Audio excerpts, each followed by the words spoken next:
mu minyanyuro batanze bagakoreye nanse kubavugira ibintu nagumye mu by'iwanje rumva sinze kuvuga iby'abandi. Article 63 nayo ya prévoya nayo nyinshi la prévoya que les dotations destinées aux imprévus sont inscrites au budget du ministère en charge des finances et ne peuvent être utilisées qu'à titre exceptionnel pour faire face à des besoins urgents non prévisibles lors de l'élaboration du budget. Comme arabonye budget muri raporo twatanze hariho ibintu byinshi byagiye muri imprévu itari imprévu. Natwebwe muri finance biradufasha kuko ucyo usanga ata abantu baza kutugora kenshi ngo dukure kuri ligne pour mission à l'étranger cyangwa ikindi kintu. Ni ikintu gikora ari gifite caractère imprévisible. Kandi biza bituma tugira twasura la discipline budgétaire no gukoresha de façon abusive ayo mafaranga kuko ari usanga akoreshwa mu bintu bidakenewe. Kandi iyo mesure visa à mieux contrôler et rationaliser l'utilisation des devises pendant les missions officielles à l'étranger kuko bose baraheza amahera yabo kagira ngo ni muduwe kuri imprévu. Nyene teka ibyo nivyo binini twafashe ku kote ya budget naho kubijanye n'ama mesure. Aha rero nashaka njinja ku gice cya gatatu kivuga rero ingene amafaranga les grandes allocations twashize muri ino neguro y'ibwirizwa kuno mwaka w'amafaranga 2026 ushira 2027 ku ma resources y'igihugu. Aha turavuga ducisha ku mayange ministere kanaka yaronse amafaranga ngana gute twayashize ku bisata bingana gute mugabira za kunganirwa n'ibyavuye muri commission. Kuri ministere ya intérieur yaronse amafaranga angana na 352 miliyari. Ivyo twashimikiye ko bitwara amahera menshi aha novuga icambere tudakonsideye ivy'imfungurwa z'abapolisi n'iki ibyo nibikeneye ko tubivuga ngaha. Ibindi byatwaye amafaranga nibijanye no kuriha ama prestation médicale y'abapolisi pour 5 miliyari.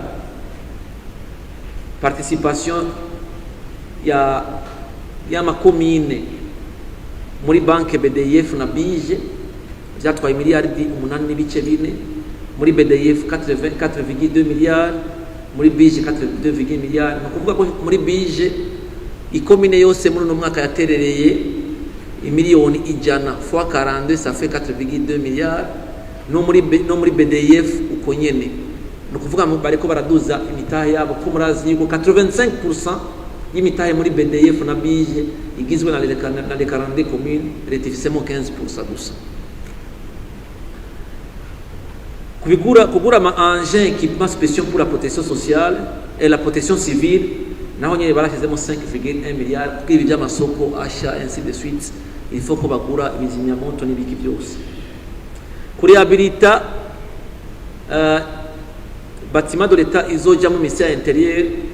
Ministère intérieur yose igira yimuke hajya hakorera iraze igitega bariko barayisubiramo bose bazoca mu Igitega hajya ari iraze twabonge 1,5 miliyari kujya kurationaliza amazu ya leta. Turiko turaba twidentify amazu ya leta hari tukaca turaba mwe tuyarehabilita ama structure ya leta kaca yimukirayo. Ivyo bizodukiza amahera arenga miliyoni 60 twariha ku kwezi muri zinyanzo zipanzwe muri bisi. Numva usohoye 1 miliyari ukacukiza amahera ngana gutyo ni igikorwa cyiza. C'est dans l'optique yo kurationaliza le patrimoine de l'État.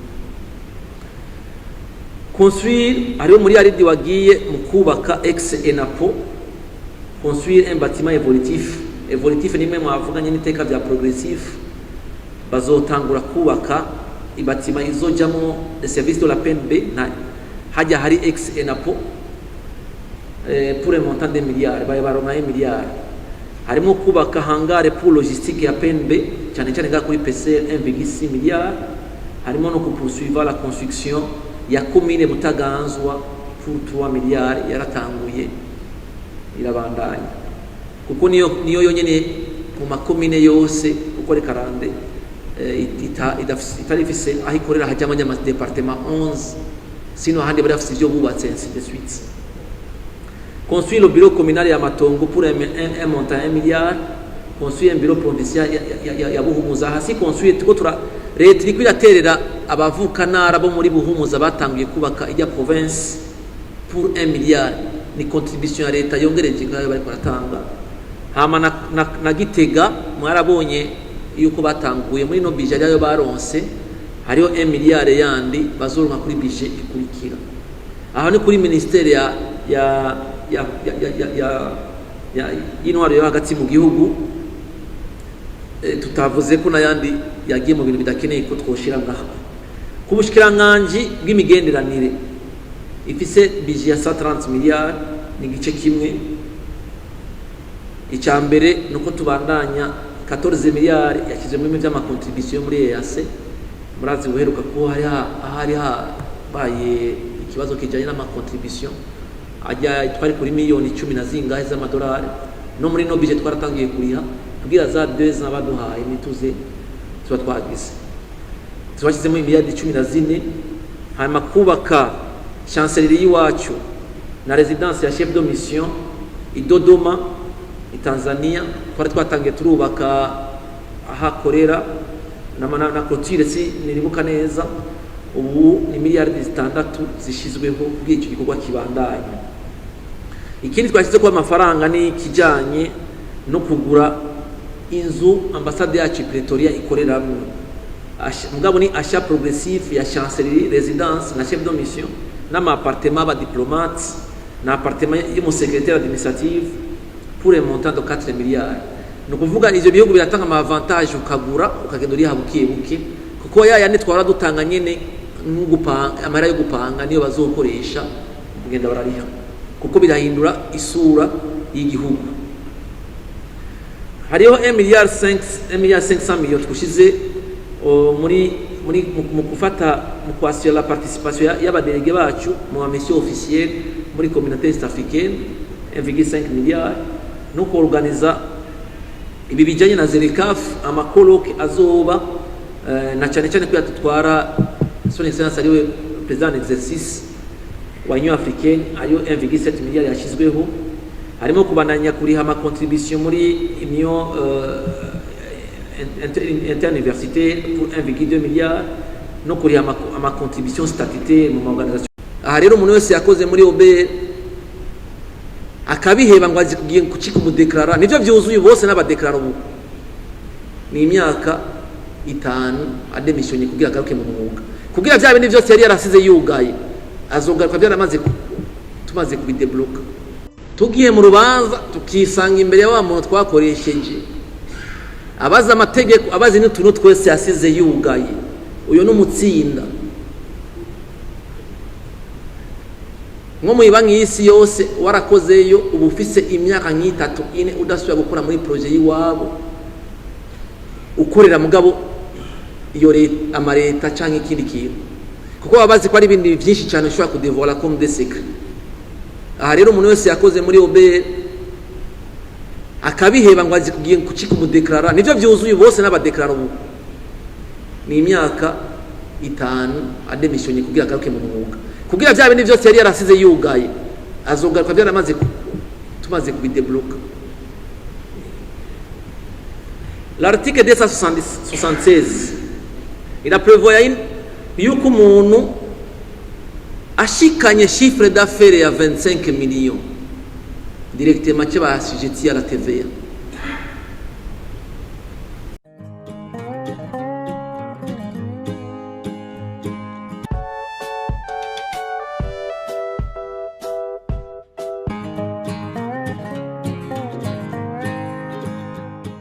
Uno musa bari asujeti à la TVA ari 100 millions nabo bacha bagerageza bashitse kuri 999,9 akacha heba gukoresha iyo facture yo societe akacha koresha facture y'undi muntu. Ubu rero twagabanije yuko umuntu wese ashikaye 25 millions ari asujeti à la TVA mu cyamo vuga ati azoronka kaya machine gute turiko turagerageza gushaho ubuhinga abantu bazokoresha bakoresha telefone mu gakoresha kuko bana bacha bitwaza ko kaya machine karazimbye oya turi kukivini baza ko vuba tuzogashiraho. Hanyuma fixa kandi lo c'est d'assujetti seulement par option kuvuga yuko ça c'est optionnel c'est pas obligatoire. Umuntu ashika 5 millions akavyifuza arashobora kuba assujetti à la TVA.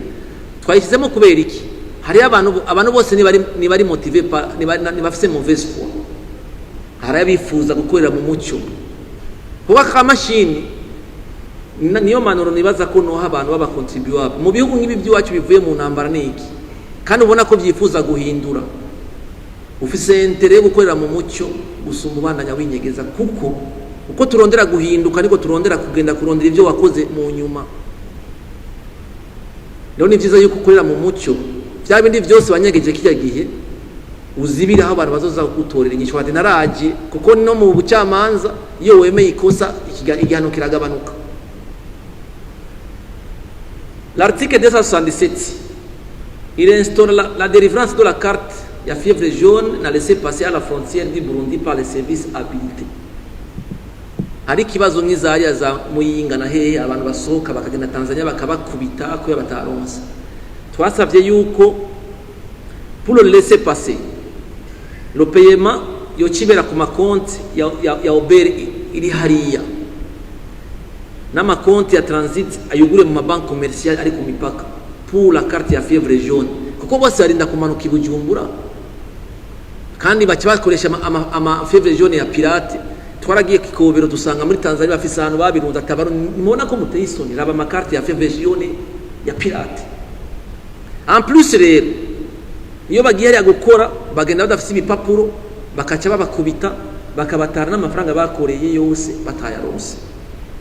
Twavuze rero byo bavyiza yuko samara menshi bizogera impact ya 264 millions mugabo bidupermeta kurapprocha les services aba contribuable bacu no kubakingira na main d'œuvre yacu kuyikingira mu gihe bagiye gukora hanze kuko na ma exigence muri bijya bihugu. Ayo niyo novuga amamezire mashasha nandi yagera hinyanyugwa mu bijanye n'amarosete.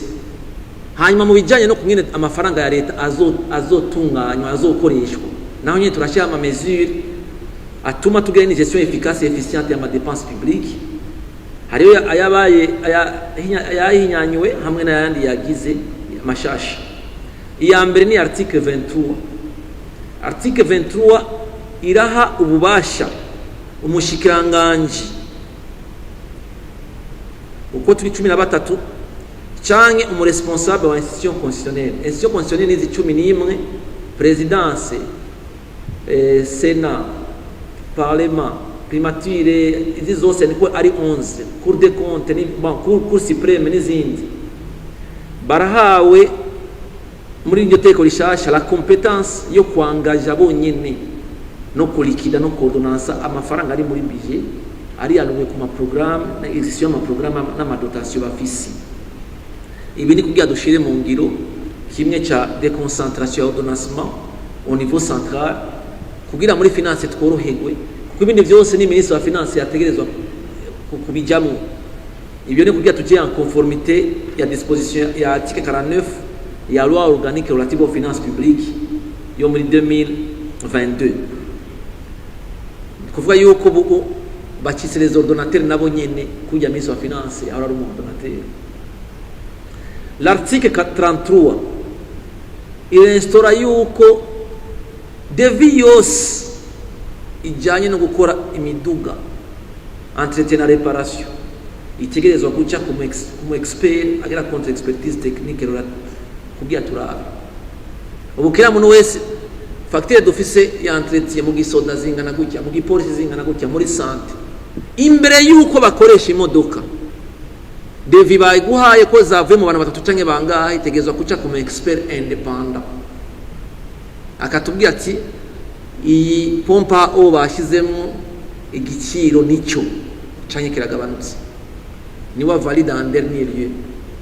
Comme bavuga yuko l'expérience est aux autres muri présidence niko bigenda uzana zitatu ikacica ku expert independent hariho bagira ubwoba twatanze yuko baza ari benshi ubu akavalida bakorera hajya haruguru ya obere sikure niwa valida imbere ko il faut pas que de constate tout simplement ba tumeta devant les faits accomplis.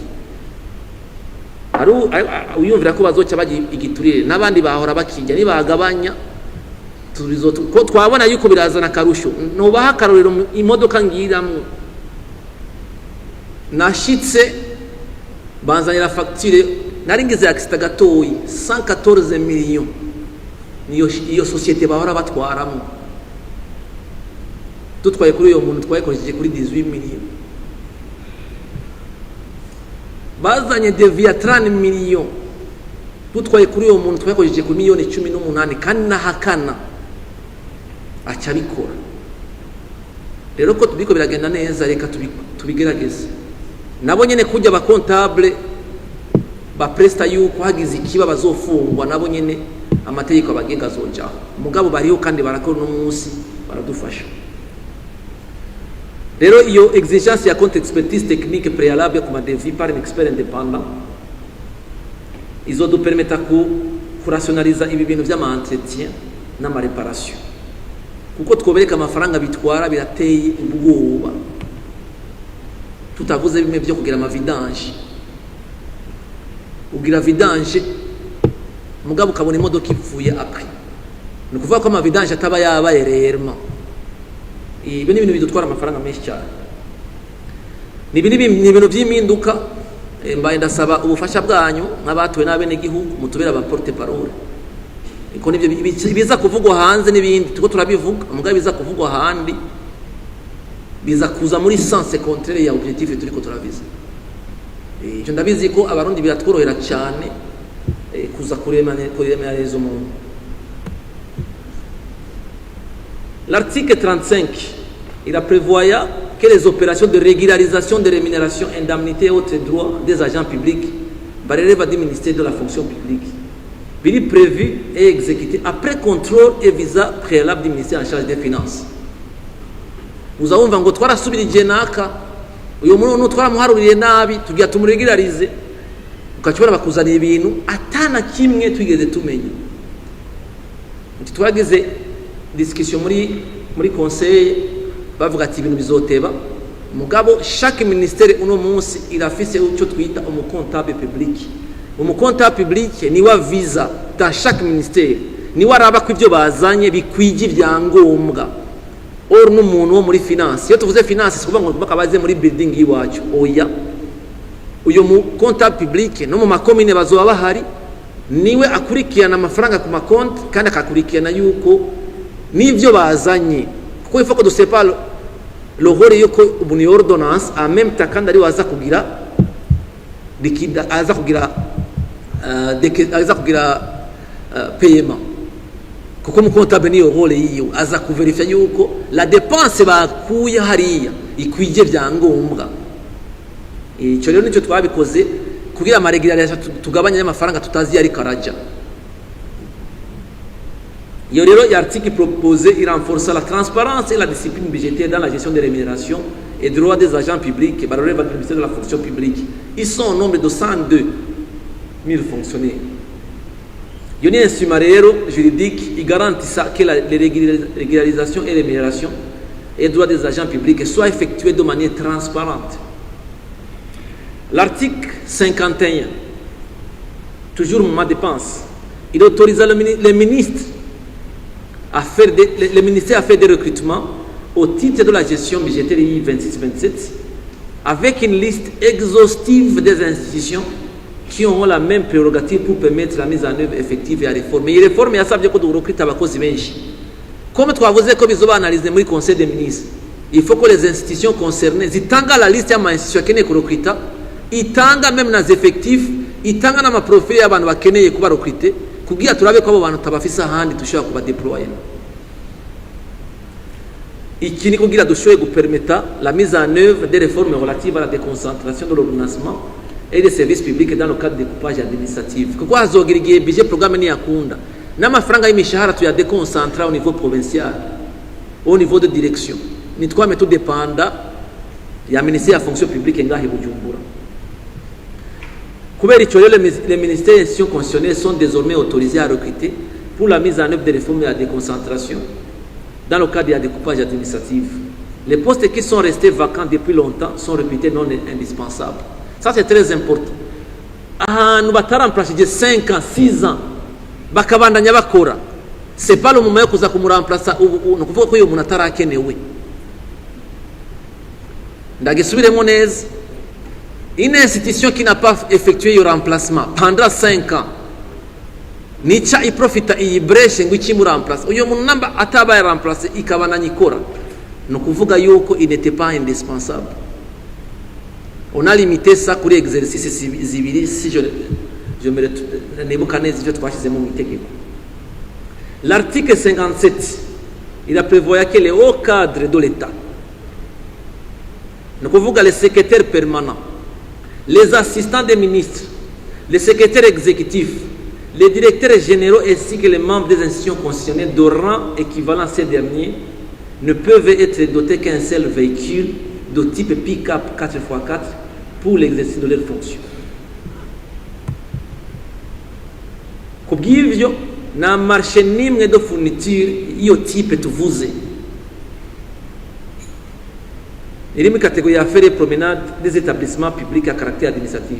Ni kuvuga ko twavuye mu ba SP tugiye mu za Onatel za Régie des eaux za Nesi abantu bose bari kuri Oran no ama EPA à caractère administratif social ou indiciaire nama administration personnalisée ama EP ni ziri autorisé yuko bagura imodoka irenza 350 millions tout taxes comprises, exception faite ma véhicule protocolaire. Iyo mvuze protocolaire hari abantu bafite ivyubahiro byabo amategeko abarekurira.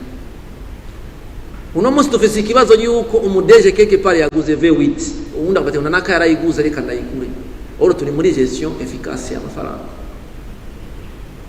No kuvuga rero iyi 350 twayikuye he nuko ibintu byose yari kuri 180 millions muga tuguma tubona bataronka 180 millions twaje tuduza kuri 350 mugabo nta numwe ni kubwira tukuremo de classe bose n'abadeje bategezwa kuba traité de la même façon.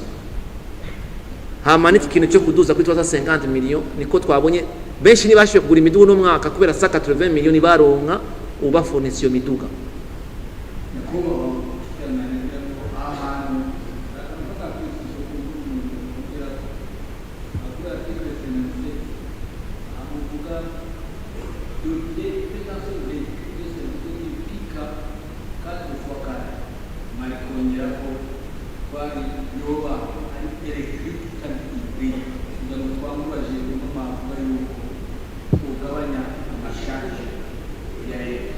Mu minyanyuro batanze bagakoreye ko nanse kubavugira ibintu nagumye mu byiwanje rumva sinze kuvuga iby'abandi.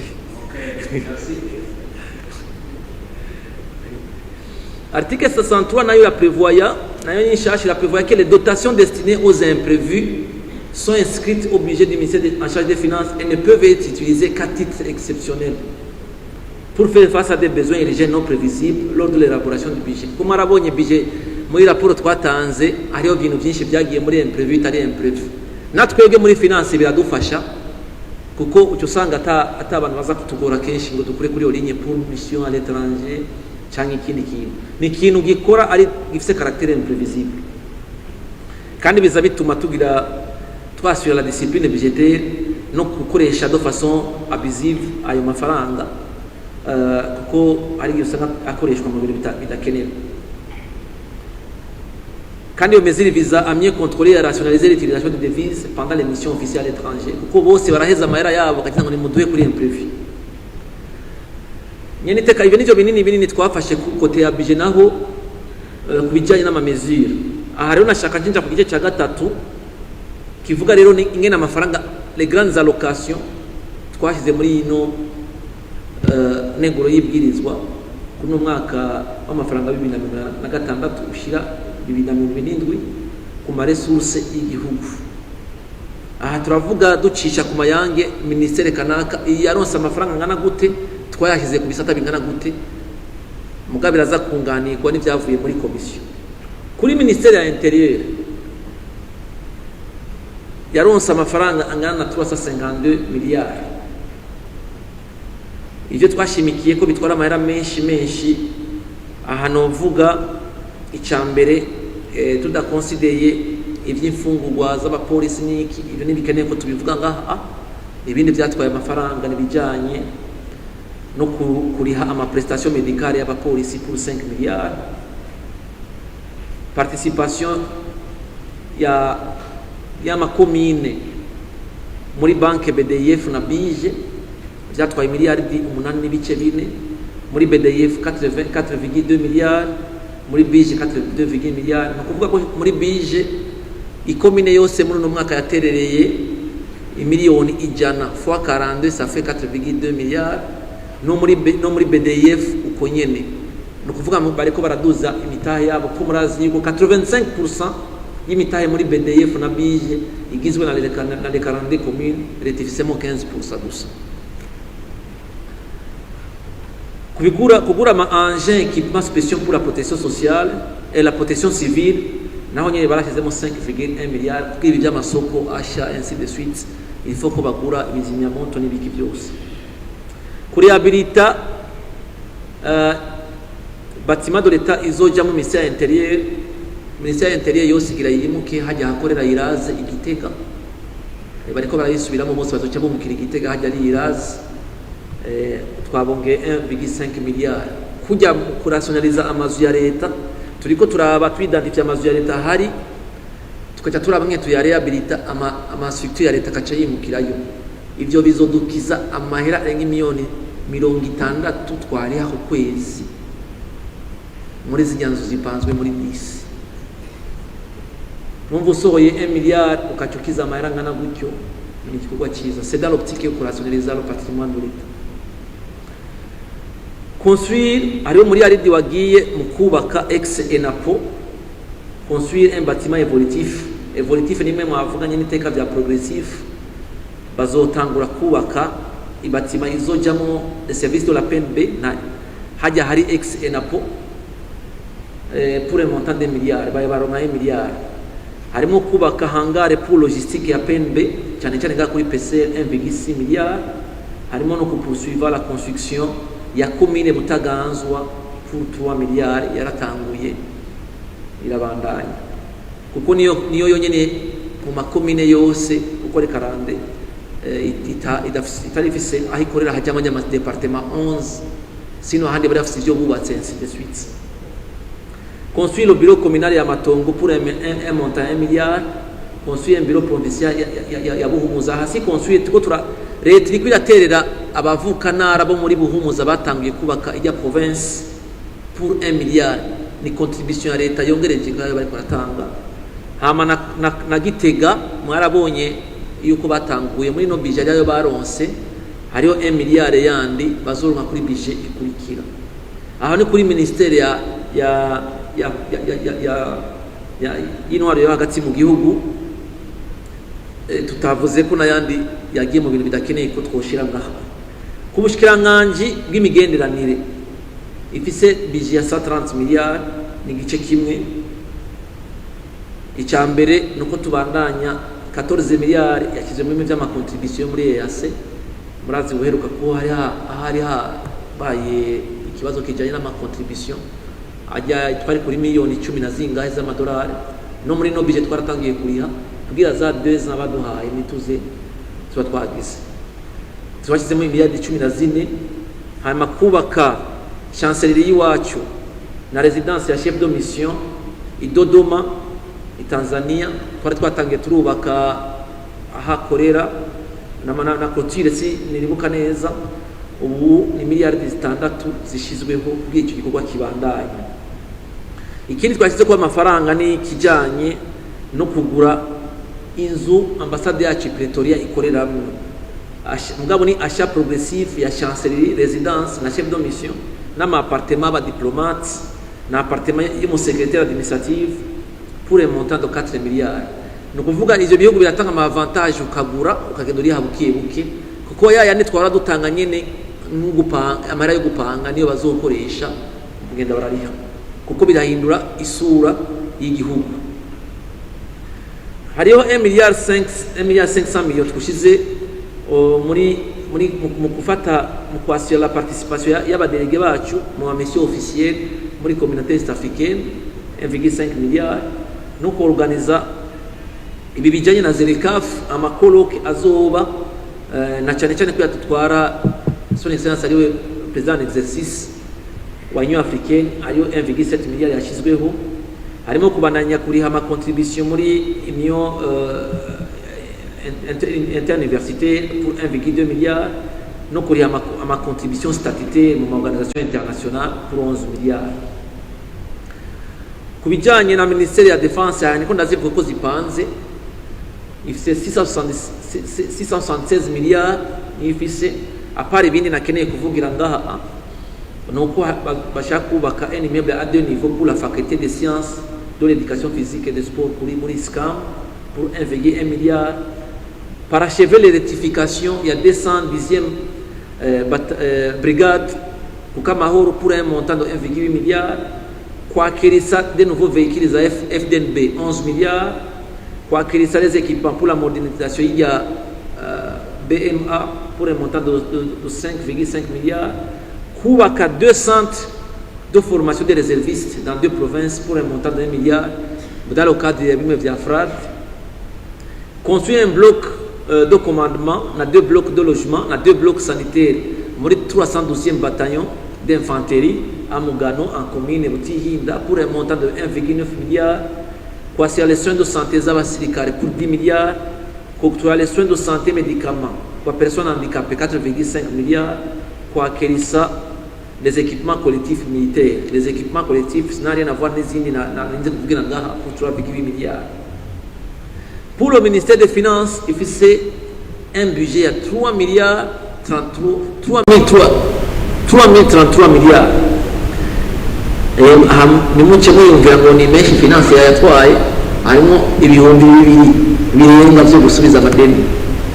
remboursement de la dette, intérêt principal.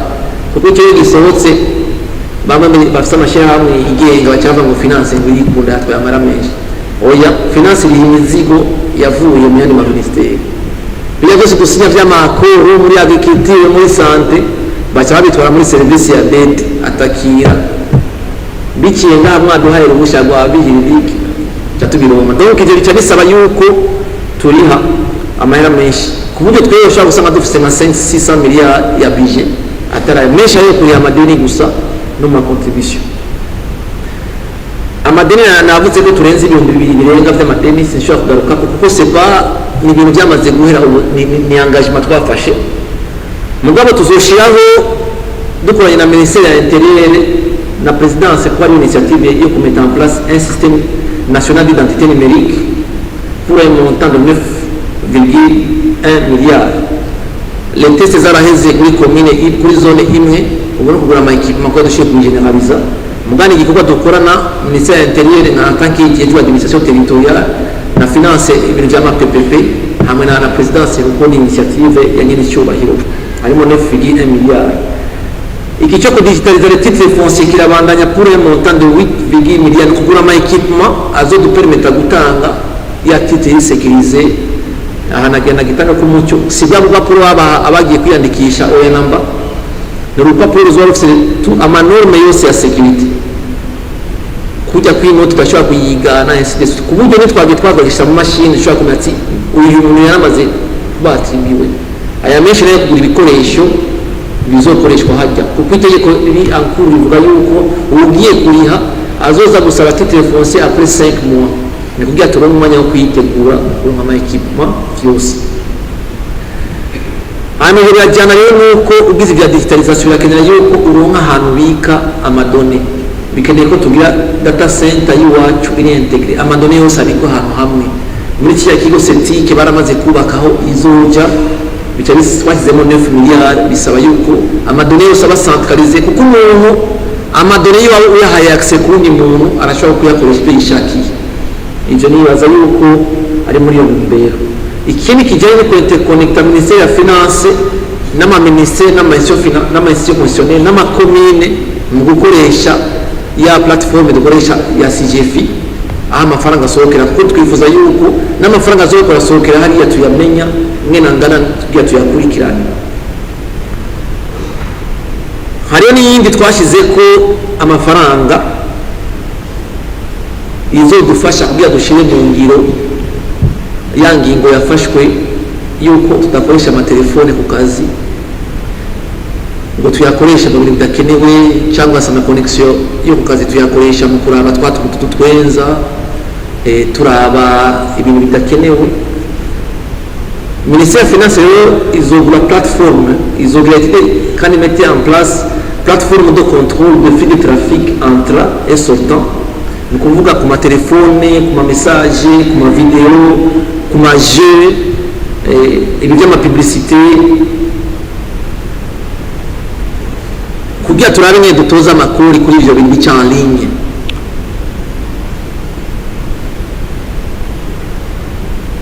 Nabonye abantu batabaye convaincu kugira turavuga n'ubwo dusuppose n'ujya muntu agira umukubito. Murabona ko misi yose atanguza publicité baramuha amahera. Est-ce que il publicité toza ko amafaranga? Google iraruma amafaranga. None kubera ko YouTube umuntu ashikanye 100,000 vues bace bamuha amafaranga. Ni kuvuga plus bakuraba cyane, plus ndashobora gucisha iwawe amapublicité yawe arengana. Ni kuvuga ko arakiriya amafaranga aciye kuri ibyo bintu. Ibyo bintu bikoresha ivyumba by'iwacu tutegerezwa ku entretenir misi yose. Hajya bica kwaje bavanga umuhura ni nakujya kwibarabara. Naguhaye umuhura kugicisha ibintu by'iwawe. Mugabe ivyuma n'ivyasaza nigeza kubisubiriza. Bisaba yuko nawe uterera kwiyo muhura tukoresha kwibarabara tubisubiremo. Ubu rero ayo tuzogurya vyuma tukari na obe n'abahinga kugira aba bantu bose bakora utwo tuntu dushobore gutoza ko amafaranga.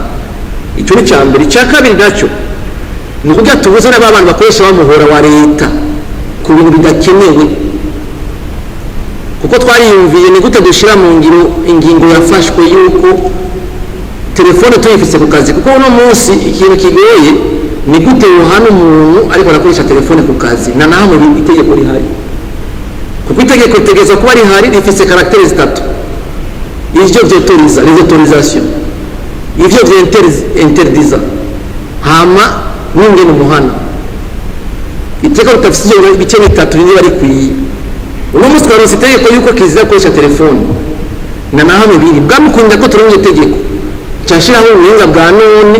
Uyu muntu yajya kuri Facebook mu masaha y'akazi, uyu muntu yajya kuri YouTube mu masaha y'akazi, uyu muntu yajya mu bintu bidakenewe directement. Aya masysteme tugiye dushira acamuzibira na muha ko access, kuko ni nko muri finance niko nakenera internet muresha mu kugira ivy'amangagement mu kuriha abantu. Ugasanga abantu bari kuri YouTube bica bituma akazi katagenda neza. Hanyuma mugabo uco vyorosha amasaha ya pause ukugurura, ushaka kuraba message yavuye muhira akayabona, hanyuma uzokoresha connection internet yayiguze buyiwe nazoja kuri YouTube bidakenewe. Ibi bikoresho rero tuzobigura bizodutwara 6,6 miliyari kugira dushimwe mu bya security, abinjira abasohoka, kuko muri mu systeme yandi niko bakora. Ugira muri bank mondiale n'izindi barabuza umuntu ukoresha telefone oya, mugabo urazi ko winjiye izo site zitazugagwa, WhatsApp yica yugagwa. Nibaza yuko nariko nasigura igituma ya mafaranga ari menshi, kuko tuzogura ibintu ama application, tugura ibintu byinshi tuzogura. Ikindi kizodutwara amafaranga muri finance ni liberation y'amafaranga yo kubana ya gikuba cyo kubaka isoko ya Bujumbura, kuko bisatu ibu tuvugana bariko barashaye inzego zose. Conseil d'administration yarashizwe kwa lokita maison de surveillance ko mara amafaranga ari position tuwaza tugenda turindira capital. Kubandanya kubaka bureau de douane ya Kobero 3 miliyari kuba ariko barakora parking, mugaye fo kubaka bureau de douane ibe ku standard irabandanya, no kubandanya kubaka siège ya Obere ngaha pour 18 miliyari, no kubandanya tugura les machines à facturation électronique, kuko à la fin de l'année twiye kutegeza gushika kuri 40,000 machines à facturation électronique. Ubu tugeze ku machine ibihumbi twaguze bitatu 5,000 13,000, ubu twakomanze izindi 13,000 5,000 zarashite n'izindi ziko ziraziba 8, tuba dufite muri 26,000 kuri bigiheze. Izo ko turarangiza tuba tugura izindi kugira tugire muri ya 40,000 twihaye kwihangiro à la fin de l'exercice. Twasize amafaranga kuri imprévu agana n'imiliyari 20, mugabo araza kugabanuka nkuko twabyumvikanye na commission. Azosira ko miliyari 10 gusa, izindi miliyari 10 zagiye muri liberation ya capital mu byo kubaka byabarabara bizoca hajya inyuma yo kwana resoforme ya PPP, kuko rizori barabara ripeya rice rimanuka gushika mu rubirizi hazo kubakwa ijya garutiere zo kubakwa n'umupartenaire à 100%, mugaye barabara leta izozana mu 25%. mbwa twavuze yuko uzo amabarabara ane abazoca hajyaza baramakamyo agiye muri rya garuke kandi azo bari peya hanyuma ivuye muri Rubirizi izo kimanukira gushika muri RN5 ku buryo abajya kuri pole bose badasubiza ngaha muri ville bazoca bamanukira mu Rubirizi bashike muri hariya baruhuke bace bamanuka bafata rya aeroport gushika kuri pole uko niko twibagiye yuko twoshobora kugabanya le flux hanyuma turande yuko baronka ahantu baruhukira hari ku standard hanyuma ibindi bisigaye no kuduza umutahe mu mabanki dufisemo mitahe kuko burazi ko toutes les banques zifite obligation yuko d'ici 2027 zitegerezwa gushikana capital ya miliyari zishika 70 ingahe aho dufise imitahe rero barabasavye ko tuduza imitahe nko muri BBC tuzotanga 1,7 miliyari ya contribution à augmentation ya capital muri BHP 4 miliyari muri BBS kuko murazi yuko leta ifise ibice 50% izo shamo 2,7 miliyari yongera kuri twatanze mu mwaka augmentation ya capital ya Fonds Africain de Développement 1 milliard muri FAD muri Banque Africaine de Développement paiement ya ma contribution ya CAC 14 milliards paiement ya augmentation ya capital muri BAD ya 4,2 milliards kuko ya mabanki tubagusana turaba gouvernement tubadufise amafaranga imitahe natwe twashizeyo tugenda turabuza no twebwe kubera dufasha kuduga iyo bagaze gusaba amafaranga muri BDAC ya banki yo muri Banque Afrique Centrale 4,9 milliards hama muri augmentation ya capital ya Fonds de Solidarité Africain ibintu by'ama garantie 13,1 milliards participation ya Kamebu muri Kira Hospital 2 milliards kuduza budget ya exoneration twaduza ya exoneration ya 200 milliards kumurazi yuko ubu tugeze mu 200 miliyari yaguma dushamo 110 twaranse kuba tubana yatushamo ibintu by'amahera make surtout ko haje chemin de fer dufise obligation gutanga ama exoneration menshi cyane 200 miliyari niyo twashizemo ngaha remboursement de la dette intérieur extérieur 2042 milliards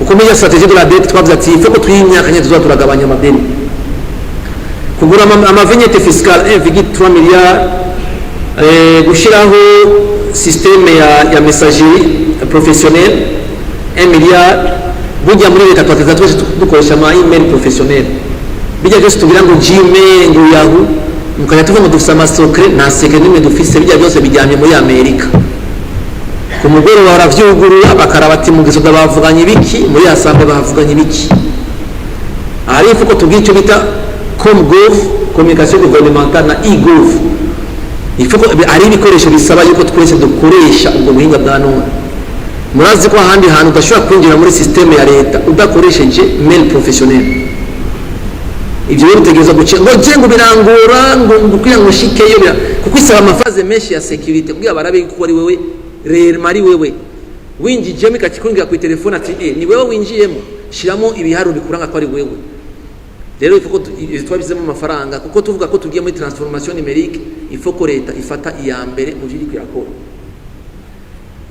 hanyuma hariho rero un montant hariho un fonds de stabilisation des ressources rares les médecins les enseignants twashizemo 2 milliards ati ni kubera iki murabona ko abantu dukeneye baguma bagenda turabaforma tweje kubaforma bakaca bajya muri Kenya bose abandi bakaja muri Amerika abandi mu France turahombera cyane niki twokora rero kugira dushoye kuba stabiliza ngaha kuko la réflexion yagiye twavuga ati niki gituma umukozi wo muri OB wo muri BRB adakunda kugenda cyane antuka ama démission muri BRB ni makeyi cyane kuko bamufatira kuri credit y'inzu ya 20 ans kuri to ya 3% kuko bihenze ukahava ukagenda cyanda kuduza kuri 17%. Nico gituma ubona stabilité bica byorwa niri kuraforma abantu iyi rero réflexion irakogwa ni bihe byo kogwa kugira les médecins ababigisha tubarotene aha rero twabaye turashiramo 2 milliards ari iko kikora ministre wa santé na ministre wa education kugira bageye note yotuma bastabiliza na réflexion irakogwa muga dans un premier temps apana bimwe byo ngo tumuhe indemnité d'éloignement indemnité d'éloignement n'amafaranga ari novuga ponctuel muga kiri twagishobora kugikora neza bizotuma les ressources là dufise zitagenda aho twashyizeho 2 miliyari ivyo rero ni mu finance muri ministère ya justice hariko bije yose ni 197 miliyari niyo yagiyeko ahanini amafaranga menshi ari kuri construire 317 nouveaux tribunaux de résidence mu makomine yose ko ari mu byo kwegereza bene gihugu hari iminyanyoro yakozwe baraza kuduha umucyo abo muri komisiyo yakoze kugira ndusanga ibibanye nkamwe by'amazone harimo 74 miliyari azoja mu kubaka ama tribunaux de résidence 74 muri 197 na 21 zizoja miliyari zizoja kubaka ama TGI mashasha n'amaparke mu makomune murabona yuko presque 100 miliyari yagiye muri ivyo bintu byo kwegereza bene igihugu kuko arimo na recruitment basaba 2000 byo kurokrita davyo nyene birimo ikindi cyagiyemo amahera menshi ni kicho gufata ba motivation de notable collinaire arimo 6 miliyari bo izo linye nka zitatu zaratwaye amafaranga menshi cyane mu bijo bariko barakora muri justice kuko muri justice yo yotegezwa gushika hasi nako igipolisi kiri hasi kugira rwa rugendo abanyagihugu bahora bagira tubafunyire bashobore kugira koroherwa mu manza zabo kuko kenshi n'abantu babarenganya avuga ati uzogenda ibujumbura bizogufata amatike angana guti mugabo uri ngaho nyene bizokoroha kandi nabari ko baraca urubanza aho teje iri hafi na tribunal de justice iri hafi abarametriza neza lo dossier gusumba abantu za gusanga ibujumbura ministère ya fonction publique ifite 70,5 miliyari hari amafaranga angana na 11 miliyari yagiye kuri iyi mise en place ya cadre réglementaire ituma twasira la prise en charge médicale des personnes vulnérables pour un montant de 11 miliyari kuko twaronka ibirarane byinshi aba by'amadialyse iki hama kindi naco ugasanga turiko turavuza n'abantu babifise naho nyitegezwa guhinyanyirwa ngaho turabwine byo kogwa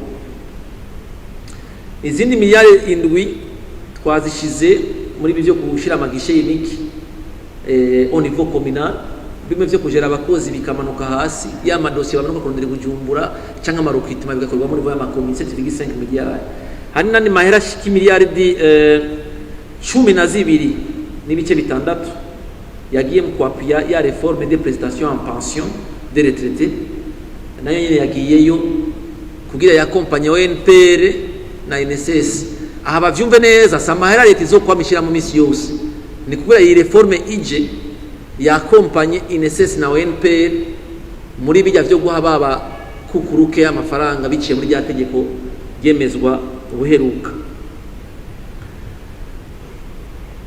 nibaza ko ari ibyo binini hanne byatwaye amafaranga menshi ikindi ni 2,5 miliyari yagiye mu byo kugura amabati ku magroupe y'aba vulnerable ayo mafaranga rero ya iminyanyuro yatanzwe yamanuye mu makomine yuko shaka komine bifise amahera ukazo habaye ibiza canke ikishwa ko fisi kigega yikora two kugira ishuye kwa assist abantu kuko byinshi cyo twacha bamanuka ibujumbura ministère ya jeunesse nayo nyene ifise budget 24 miliyari yari umugambi yo gushira ry'amatere synthétique y'abana bato kugira turange twoshobora kudetecta les talents Son Excellence yari yasabye yuko ijya coupe du president itangurira hasi amahigano gatangwa hasi bakaduga toko barakeneye amatere hari amafaranga ni miliyari 10 n'ibice bitanu byo kugura amatere synthétique kugira n'abantu bacu bimenyereze nibaduga bamenye ngene bazokina ku matere ateye imbere harimo no kwasura la participation du Burundi ku ma compétition 8,2 miliyari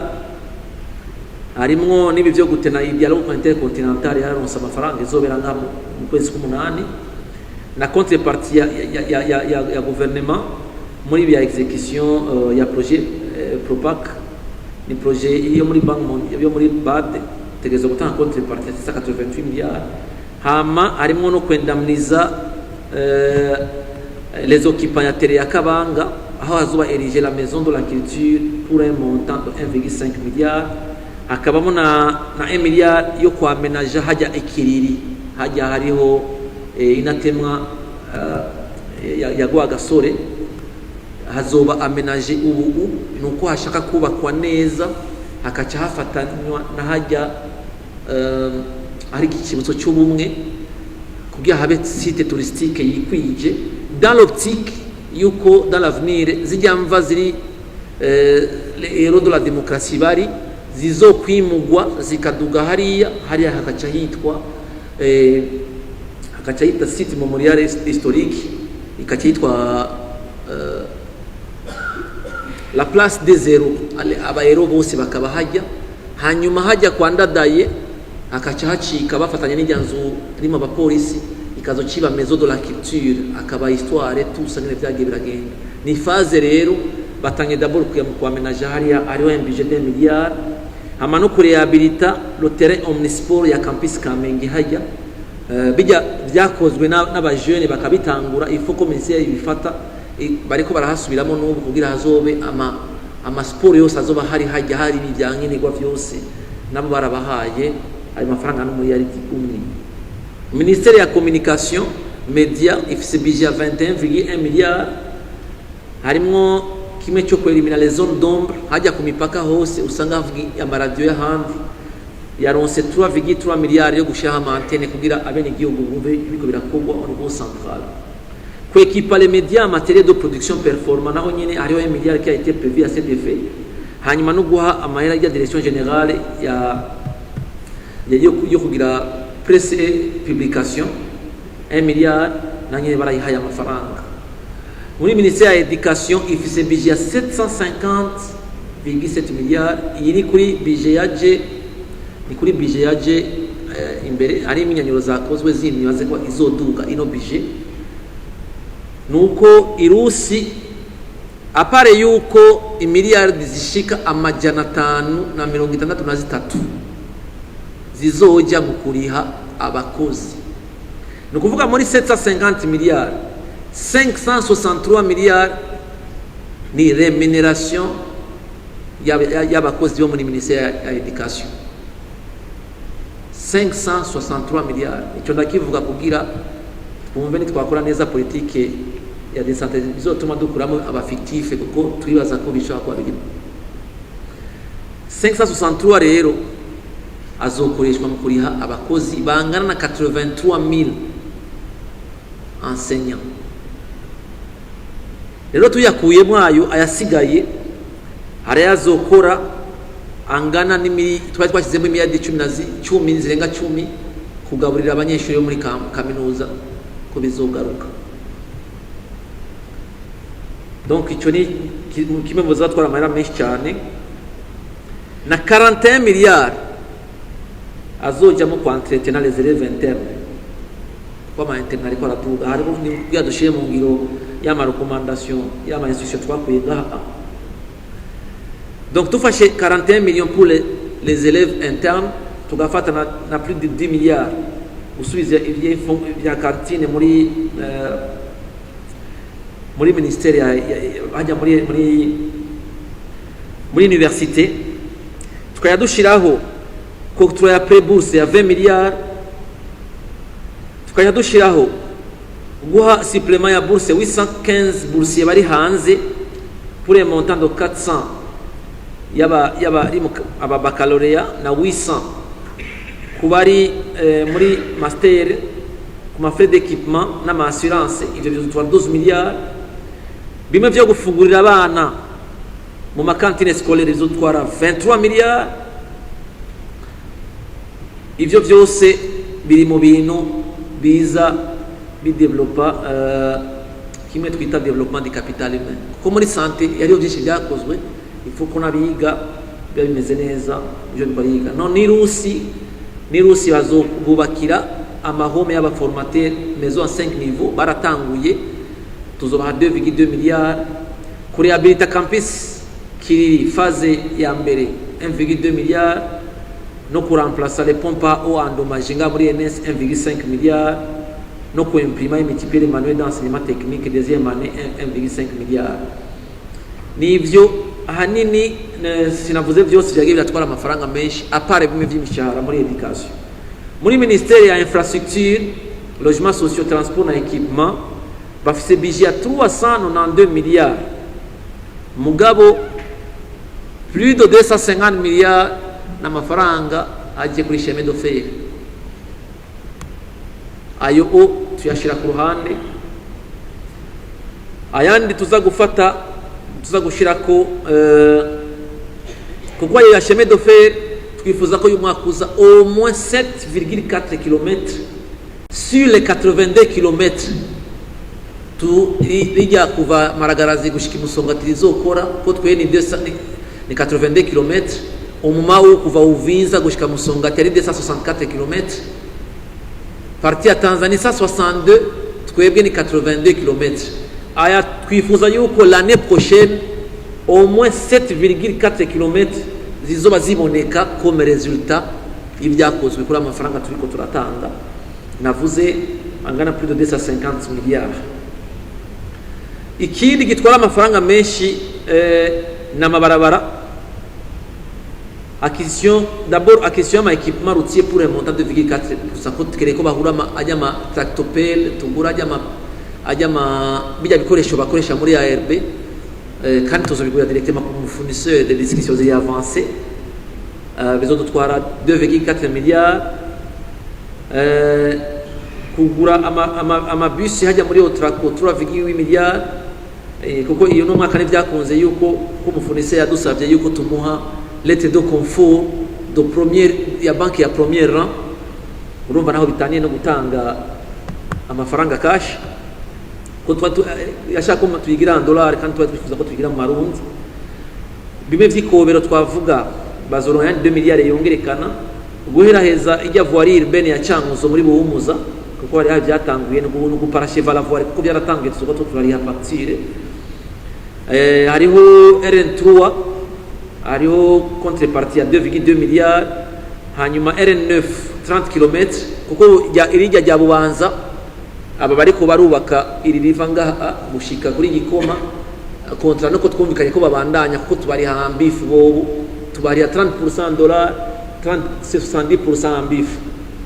Muri ico gihe twihaye ko Gikoma centre Bubanza 30 km ari amafaranga twateguye ngana ni miliyari indwi, yongera kuya maze imisiko turakorana. Hanyuma traffic ya route Utomangwa chefferie commune Musongati kuri faya Nyakazu ari amafaranga twashatse ko dushirayo 2,2 milliards. Kinama Mubimbi ryari twavuga, hanyuma na RP 407 Mabanda Vugizo 1.5, RN13 Cankuzo Gahumo 2 milliards et RP 307 phase 2 12 km 1,2 na mafaze ko baramaze gutangura.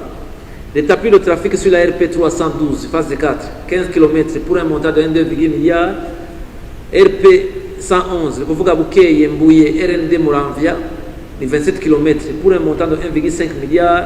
RP 406 Kaganza Nyabukumba Kigwe na phase 2 pour un montant de 1,5 milliards. Travaux de signalisation horizontale nationale pour un montant de 1,3 milliards. No kuvuga Gitega na Bujumbura amasignalisation za gusubira kuri no budget tuko turavugana, ariyo société chinoise tuko turakorana kugira dufashe kuri habita izo o.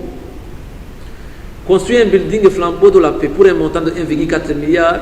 Iki kintu ndakizi kuva le 18 décembre 2023, gituma nashobora kucibagira no munsi bariko barakotira flambeau de la paix Imakamba, wari umunsi wa mbere y'uwanje nkora ngiye gukora muri best, sinzofa ndavyibagiye. Son excellence yavuze ko ubaka iki kintu Gitega ni kigira gitegurwa, n'ubu yarasubiye kukivuga kandi turi Ngozi. Ubu on a prévu 1,4 milliards kugira gitangure. Kubandanya ama building administratif ya Gitega mwarabonye ko zatangiye kuduga, ni 4 milliards yateguwe. Hanyuma kwakerisa 4 engins pour Obuha 2,2 milliards. Pour aménager la rivière Gasenyi pour un montant de 3,4 milliards. Pour délimiter ma plan ayama centre à vocation urbaine pour 5 provinces 1,5 milliards. Kubera iki mwe twavuze bya aménagement des territoires kugira twevite ko abantu babana yabubaka ko bashaka, il faut ko aba ma plan ibicapo kugira bariko rabikira hariya muri Buhumuza bakurikira abantu nidusange turiko turubaka en désordre. Aya madetail ndiko ndayatanga kubera iki kugira turabe neza ko iyi vision dufise dushaka kuyishika ko no muri budget vyerekana, kuko arashobora kuyumvira yuko turiko turateba canke iki mugane kugira dutanga umucyo n'umwene gibwa amenye yuko ibikorwa nzokwishyuza nibiye. Harimo kurestructura quartier ya Winerekwa na Muyaga biriko birakogwa n'ubu hamwe na Karama pour 3,6 milliards, kuko mwarabonye ko mu conseil des ministres ko twize ico bita la loi sur la restructuration des quartiers par intégration. Ni décret ndibaza aho dusaba yuko umwe n'igihugu aterera mu byo ariko arubaka. Hariho na disposition bivuga neza yuko ubu bimwe byo kuvuga ngo ibikorwa rusange umuntu wese imbere y'inzu yiwe arafise ibyo ategerezwa gusabwa nyine abikora selon un plan iri préétabli. Ibyo tegeko cyo gituma cyagiyeho nicyo gituma twacha dushiraho 2,2 milliards ni fonds d'appui à la viabilisation par intégration et restructuration des quartiers par intégration. No kuvuga leta izoshiramo amafaranga n'abene gihugu bashiyemo amafaranga, harimo kwamenaja muri oyiwa pour 1 milliard no kwantete amakonkasseur azaragira amakonkasseur bijya tuba dukeneye amagravier turabigura, il faut ko tubigira. Donc ni byinshi cyane twashizemo nditsino bivanda biheze nibaza yuko amadetaye ari muri iyo document. Harimo na RN5 iri endommage Nyamitanga Nyamitanga RN5 hajya tugeza kwa amenaje haratanguye kuko harateye isoni kujya ku muhamezi.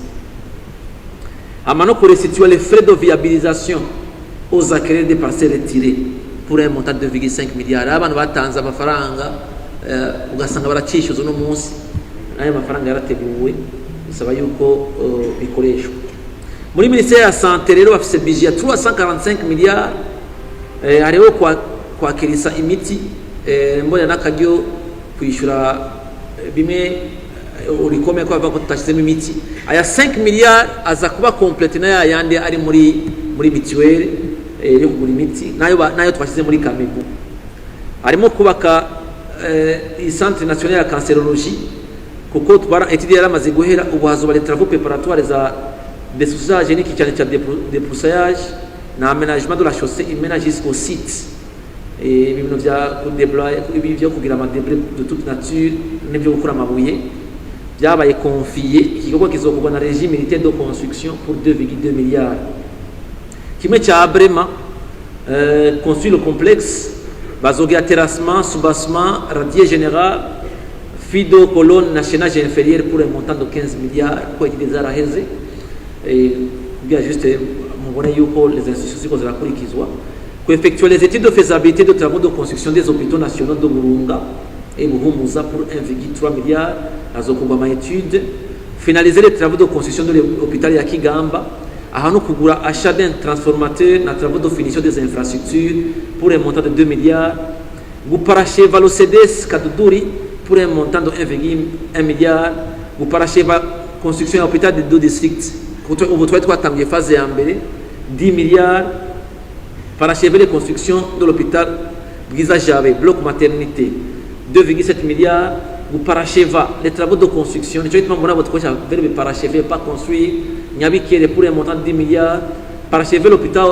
communautaire de Marangara pour un montant de 2,5 milliards kuko ubu twavuze ati kintu watanguye umwaka uzura twereka ikigiye kwiyongera na budget tukayishira.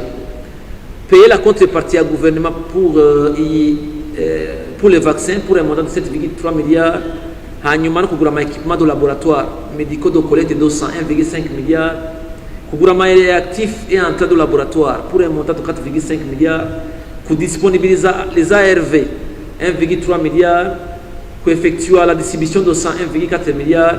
Nibindi hakwara kugira juste twerekane neza yuko les discours na analyse yakozwe na Olukome yuko peut-être badafise ama information akwiye ama kuvya gratuité de soins de santé 47,6 milliards yashizwemo bijya vya CAM 26,5 milliards hanyuma nibindi bijanye na la prise en charge chirurgicale cardiopathie congénitale à l'hôpital militaire ari ma service baronka pour 2 milliards.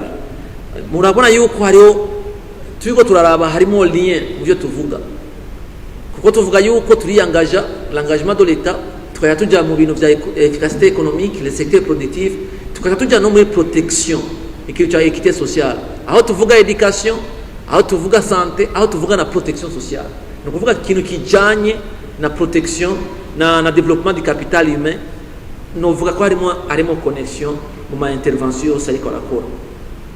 Ministère ya ressources minières énergétiques industrie na commerce na tourisme harimo kugura ibiya vya mukenda ibya tourisme kugura amabateau de plaisance pour le tourisme barne ijya office rishaka kujaho au moins ishobora kurorera Bujumbura bijya bya Nyanza Lake abantu bashobora gukota n'isuite ibintu bya tourisme kurehabilita deux sites touristiques site do Karera ni Muyange n'ukuri ukuntu hameze na histoire nibi ifo ko haba valoriser akajaho byankenegwa abantu bagiye kuhatembera bakaronka ibikenewe byo gufungura bakaronka internet n'ibiki byose aménager 3 sites touristiques cha Moheha le lac Tanganyika za Musée Viva Cité Muyange najya ma Hotelma na nyene twabihaye amafaranga pour 2,2 milliards